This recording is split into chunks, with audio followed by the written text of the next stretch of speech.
মে মাসের প্রখর দুপুরে যখন দেশের শ্রমজীবী মানুষ নিত্যপণ্যের চড়া দাম, কম মজুরি আর অনিশ্চিত জীবিকার চাপে দিন পার করছে, ঠিক তখন রাজধানীর শীতাতপ নিয়ন্ত্রিত মিলনায়তনে রাষ্ট্রপতির কণ্ঠে শোনা গেল এক ভিন্ন সুর।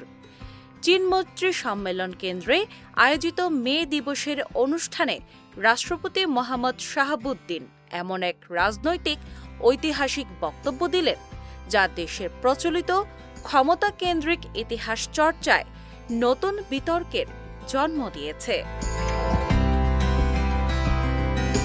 রাষ্ট্রপতির ভাষণের সবচেয়ে আলোচিত অংশ ছিল দেশের রেমিটেন্স অর্থনীতির ভিত্তি নিয়ে তার মন্তব্য। তিনি বলেন, বাংলাদেশের বৈদেশিক কর্মসংস্থান ও রেমিটেন্স প্রবাহের ভিত্তি নির্মাণে শহীদ প্রেসিডেন্ট জিয়াউর রহমানের গুরুত্বপূর্ণ ভূমিকা ছিল এবং পরবর্তীতে সেই ধারাকে আরও বিস্তৃত ও শক্তিশালী করেন সাবেক প্রধানমন্ত্রী বেগম খালেদা জিয়া।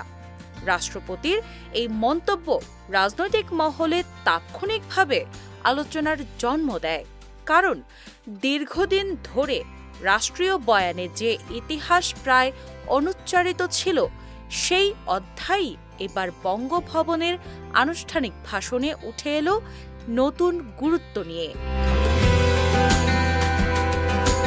তার এই বক্তব্যে অনেকে স্পষ্ট রাজনৈতিক ইঙ্গিত খুঁজে পেয়েছেন।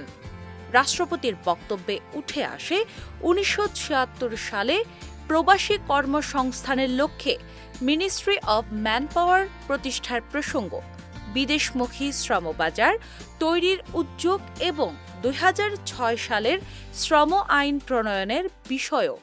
এতদিন যেসব অবদান রাজনৈতিক বিতর্কে চাপা পড়েছিল, সেগুলো হঠাৎ করে রাষ্ট্রীয় স্বীকৃতির ভাষায় ফিরে আসায় অনেকে এটিকে সময়ের রাজনৈতিক বাস্তবতার প্রতিফলন বলেই মনে করছেন।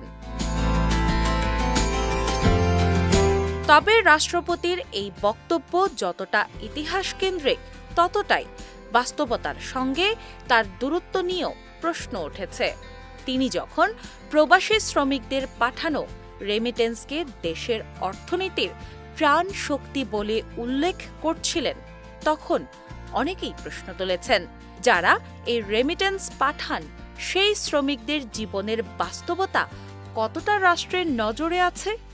মধ্যপ্রাচ্যের মরুভূমি, মালয়েশিয়ার নির্মাণ শ্রম, ইউরোপের ঝুঁকিপূর্ণ কাজ, বাংলাদেশি শ্রমিকদের কঠোর বাস্তবতা এখনও শোষণ, অনিশ্চয়তা ও অমানবিক পরিবেশে ঘেরা। দেশে কর্মসংস্থানের অভাব, শিল্প খাতে স্থবিরতা এবং বেকারত্বের চাপিত লাখো মানুষকে বিদেশমুখী করেছে।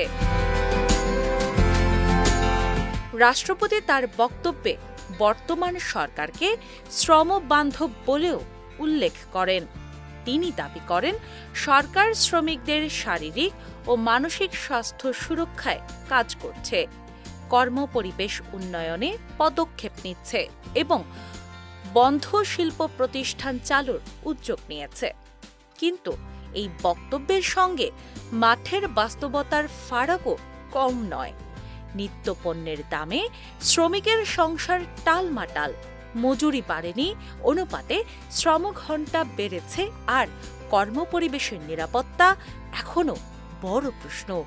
ফলে রাষ্ট্রপতির এই আশাবাদী ভাষণ বাস্তবতার তুলনায় অনেকটাই আনুষ্ঠানিক শোনায়।